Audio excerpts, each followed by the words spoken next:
What's good, YouTube? It's Hosea Butler with another drum tutorial. Today I'm going to be breaking down a guy by the name of CJ Thompson.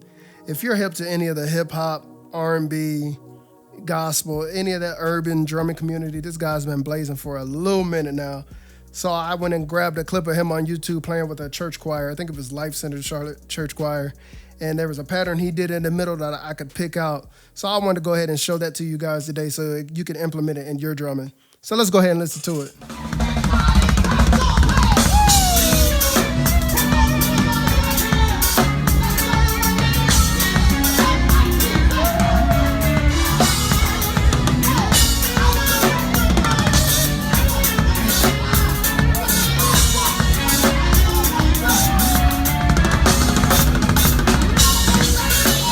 Of course, he's like already blazing. So the chop's coming up right here. Right here.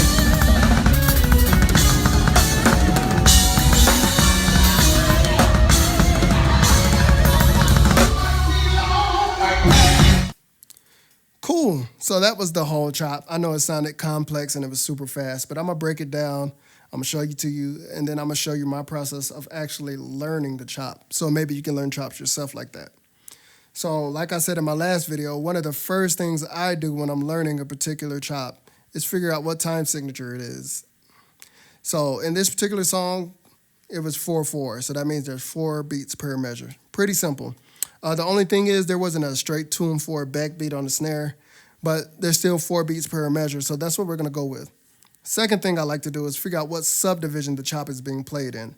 So in this particular instance, it's being played in 30-second notes, which just means there's 32 strokes per bar of music.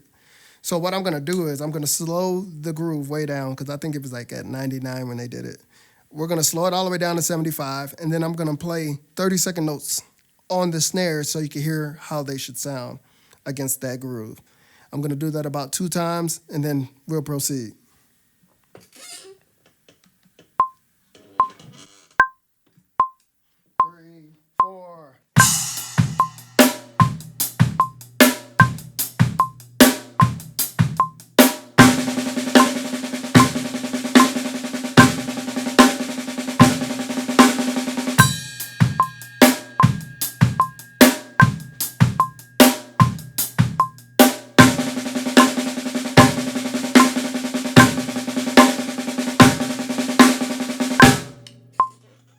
Cool. Turn my click off. So that's what 30-second notes sound like against that groove. Now, what I do when I'm picking out a chop and it's not, I can't tell what rudiment it is right off the bat, I pick out the accents in the chop, because there's usually accents in the pattern.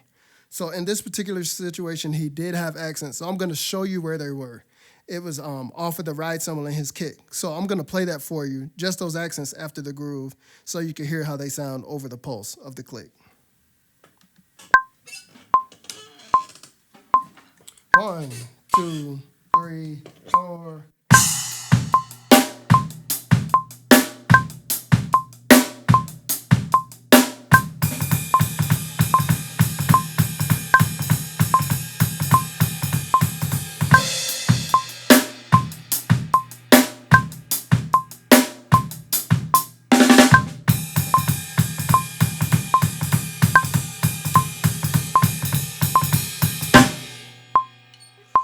Cool. So those were the accents. The reason I'm showing you that is because once I figured out where the accents were and it was being played in 30-second notes, I could pretty much fill in the rest of the chop, if that makes sense. If I know my accents are always going to fall in that spot in the bar, I can fill in the rest of the chop to make it what it is. So once I did that, I realized he's using the same rudiment that we use for the last lesson for the Calvin Rogers, which was right, left, right, right, left, left. Right, left, right, right, left, left, which is a paradiddle-diddle in essence. What made his chop sound different is, for one, he played that grouping of 6 as 30-second notes. Does that make sense? Most 30-second note chops are, paradiddles or double paradiddles, things that are going to be, multiples of 4 or 8. He's playing a grouping of 6 over that 4/4 time signature, which is going to flip it on every bar. It's going to give it a different vibe. and then he shifted it in the bar. He didn't play it on the downbeat. He played it like in between the E of 4 and 1, if that makes sense. I don't want to get too technical, but I'm going to fill in I'm going to play the chop. I'm going to play the groove. I'm going to play it one time with just that right hand.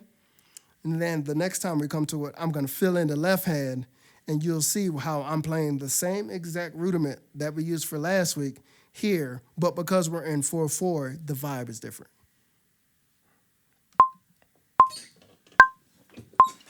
3, 4.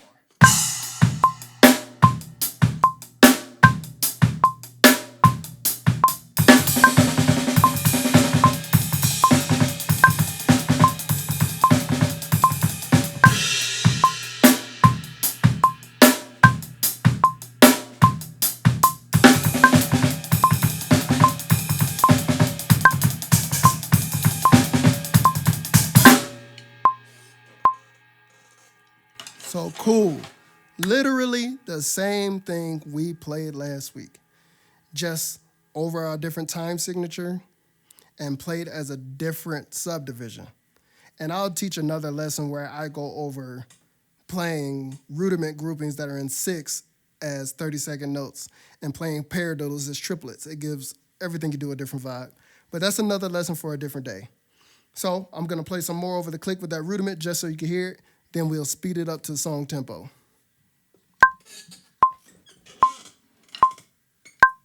2, 3, 4.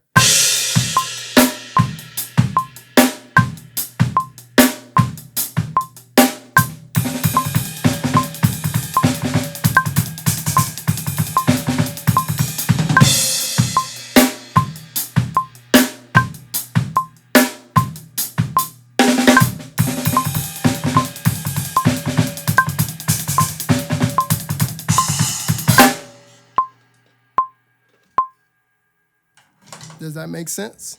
Right, left, right, left, left. Same thing as last week. Just played as 30-second notes as opposed to triplets. So now what I'm going to do, I'm just going to perform it up to speed so you can see it, and that'll be the end of it.